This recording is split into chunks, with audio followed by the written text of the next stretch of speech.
Баршаңызға сәлем, қайырлы күн. Менің каналыма қош келдіңіздер.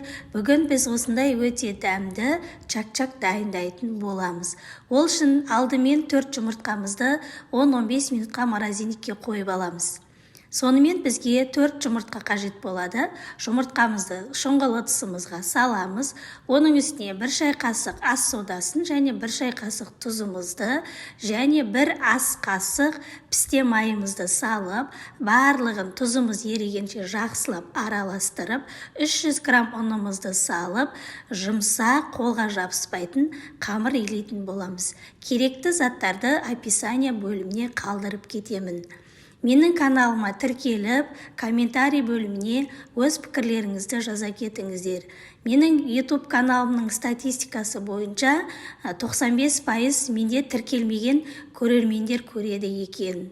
Сол үшін менің каналыма тіркеліп кетіңіздер. Және каналды жоғалтып алмас үшін қоңырауша батырмасын басып қойсаңыздар, түрлі рецепттерді көре алатын боласыздар. Және міндетті түрде өздеріңіздің әдемі пікірлеріңізді комментарий бөліміне жазып қалдырып кетіңіздер. Міне осылай қолға жабыспайтын жұмсақ қамыр болады. Және ол қамырымызды илеп болғаннан кейін салафанға салып 20 минутқа тындырып қойып қоямыз.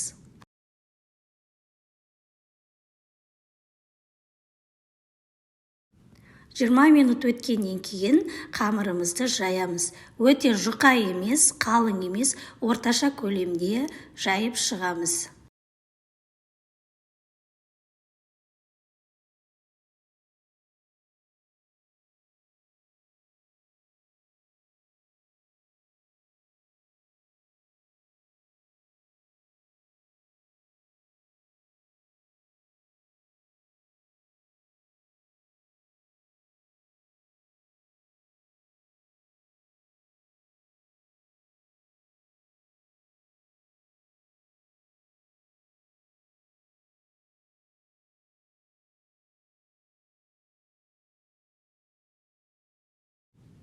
Қамырымызды жайып болғаннан кейін осылай барлығын ұзын етіп кесіп шығамыз.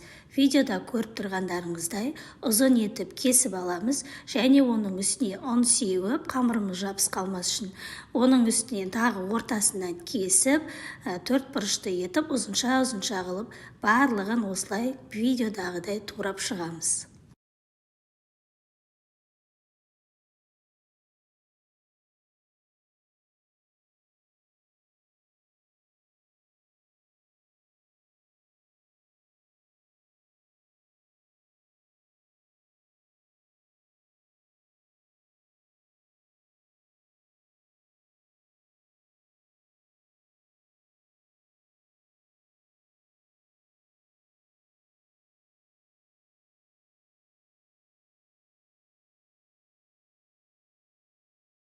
Барлығын турап болғаннан кейін алдын ала қызып тұрған майымызға аз-аздан салып, қатты қызартпай, орташа көлемде пісіріп аламыз.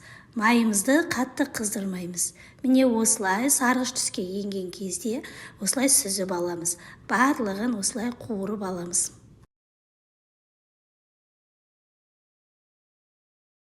Міне біз осылай барлығын қуырып алдық. Енді оны араластыратын сиропымызды дайындаймыз. Алдымен ыдысымызға балымызды және қантымызды, оның үстіне азырақ суымызды құйып, балымыз бен қантымыз еріп бір-біріне араласқанша оны жақсылап араластырып сиропын жасаймыз. Міне енді біздің сиропымыз дайын болды. Оны жаңағы қуырып алған чак-чактың қамырын екіге бөліп аламыз. Мен енді ыдысым кішкентай болғандықтан екіге бөліп алдым. Енді сиропымызды ыстық күйінде осылай құйып, жақсылап оны араластырамыз да ыдысымызға саламыз. Мен енді осындай формаға салып жасадым. Егер формаларыңыз жоқ болса, жай ыдысқа салып жасай берсеңіздер де болады. Осылай үстіне бірін салып, оны жақсылап тегістеп қатты нығыздауымыз керек. Барынша қатты қылып нығыздасаңыз, соншалықты біздің чак-чагымыз бөлген кезде бөлінбей, бір-біріне жабысып қатып тұрады. Сол үшін оны формаға немесе ыдысқа салған кезде қатты басып салмақпен тығыздап осылай жасайсыздар. Міне мен де осындай 2 формаға жасадым.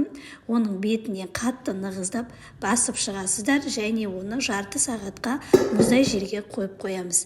Міне сонымен біздің чак-чактарымыз дайын болды. Енді оның бетіне өздеріңіз қалауларыңыз бойынша әртүрлі етіп сәндесеңіздер болады. Енді менде осындай мейіз болды. Мейізді қойып осылай сәндеп шықтым. Сіздерге де кеңес беремін, жасап көріңіздер. Шаймен ішкенге өте керемет болып шығады. Менің каналыма тіркелуді ұмытып кетпеңіздер. Ас болсын.